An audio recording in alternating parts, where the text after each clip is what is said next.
سیدنا سعد بن ابی وقاص رضی اللہ عنہ فرماتے ہیں میں اس حال میں رسول پاک کی بارگاہ میں حاضر ہوا کہ حسن و حسین آقا کے مبارک پیٹ پر کھیل رہے تھے۔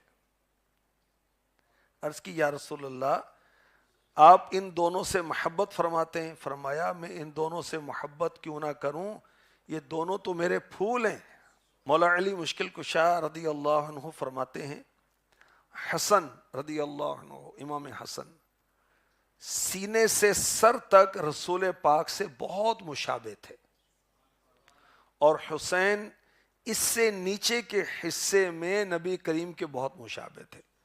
اور عاشق صحابہ و اہل بیت اعلی حضرت آپ لکھتے ہیں ایک سینے تک مشابہ، ایک وہاں سے پاؤں تک، حسن سبتین ان کے جاموں میں ہے نیما نور کا، صاف شکل پاک ہے دونوں کے ملنے سے عیاں، خط توأم میں لکھا ہے یہ دو ورقہ نور کا۔